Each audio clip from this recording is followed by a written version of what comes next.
नमस्कार, मैं सचिन दुबे। आप सभी दर्शकों का इंडियन सिटीजन टीवी में स्वागत है। आज मीरा भाईंदर में भारतीय जनता पार्टी की तरफ से एक प्रवासी सम्मेलन का आयोजन किया था, जिसमें बाड़मेर के जो सांसद हैं कैलाश चौधरी, उनको बुलाया गया था। उनके सांसद बनने के बाद उन्हें केंद्रीय मंत्री का भी दर्जा दिया गया, जिसके बाद वो जगह जगह पर जाकर जो भी प्रवासी भाई बंधु हैं उनसे मुलाकात कर रहे हैं, जिसके चलते आज उनका महाराष्ट्र के मीरा भाईंदर में भी दौरा था। आइए जानते हैं इस विषय पर मंत्री जी का और मीरा भाईंदर के जो जिला अध्यक्ष हैं रवि व्यास, उनका क्या कहना है।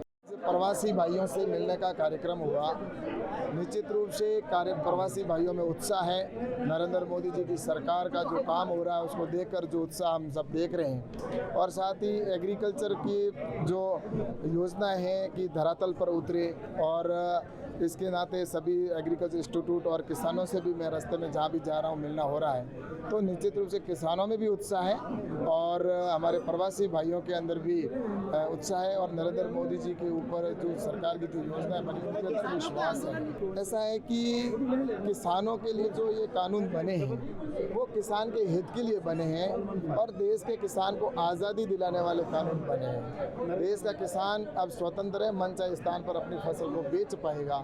ये किसानों की लंबे समय से मांग थी और उसी को पूरा किया गया है। लेकिन किसान यूनियन के नेता आज दिन तक ये नहीं बता पाए कि इसके अंदर कमी क्या है जो कानून बने, जिसमें ये काले कानून की बात कर रहे हैं, वो काला न तो आज दिन तक बता पाए और ना ही वो बताने की मंशा रखते हैं, क्योंकि ये जो आंदोलन है वो राजनीतिक प्रेरित हो चुका है। प्रारंभिक जो उनके मुद्दे थे उन मुद्दों को छोड़कर अब सिर्फ कानून वापसी की बात कर रहे हैं। तो मैं सोचता हूँ कि ये जो कानून बने वो किसान के हित के लिए बने। अब तो सिर्फ राजनीतिक लोग किसान के कंधे का उपयोग करके और राजनीतिक रोटियां सेकना चाहते हैं और निशाना साधना चाहते हैं, लेकिन सफल नहीं होंगे, क्योंकि देश का किसान नरेंद्र मोदी जी के साथ खड़ा है। मुख्य उद्देश्य ये था कि हमारे आदरणीय प्रधानमंत्री मोदी जी ने हमारे बाड़मेर के लोकप्रिय सांसद कैलाश जी चौधरी जी को मंत्रिमंडल में स्थान दिया, और कैलाश जी अपने मंत्री बनने के बाद में उन्होंने गुजरात और महाराष्ट्र के जितने भी हमारे प्रवासी भाई और बंधु हैं उन सभी का आशीर्वाद लेने के लिए, उन सभी से मिलने के लिए उन्होंने एक प्रवासी सम्मेलन, एक कार्यक्रम की शुरुआत की। उसी कार्यक्रम के तहत गुजरात से उनका दौरा आते आते आज महाराष्ट्र के अंदर हमारे मीरा भाईंदर शहर में आया।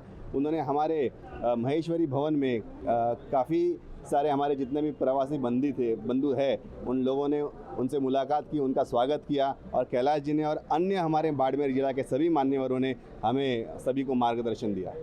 भारतीय जनता पार्टी है, मेहता जी नाराज़ मुझसे हो सकते हैं लेकिन पार्टी से नाराज़ नहीं है।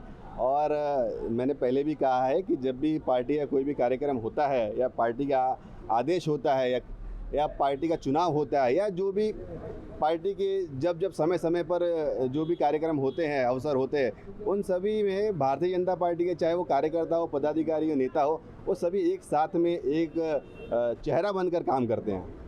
मीरा भाईंदर भारतीय जनता पार्टी में जिस तरह से उथल पुथल मची हुई है उस पर अंकुश लगाने के लिए बड़े नेताओं का प्रयास जारी है, और आज ये कार्यक्रम जो रखा गया था कहीं ना कहीं इसी उथल पुथल पर अंकुश लगाने के लिए रखा गया था। और साथ ही में कयास लगाया जा रहा है कि 2022 में जो मनपा के चुनाव होने हैं उसमें मारवाड़ी समाज के जो लोग हैं, गुजरात के जो लोग हैं, उन सभी को भारतीय जनता पार्टी की तरफ लुभाने के लिए ये प्रोग्राम रखा गया था। अब ये तो आने वाला वक्त ही बताएगा कि ये समाज के लोग भारतीय जनता पार्टी के साथ कंधे से कंधा मिलाकर दिखाई देंगे या नहीं। इंडियन सिटीजन टीवी के लिए अजय यादव के साथ सचिन दुबे।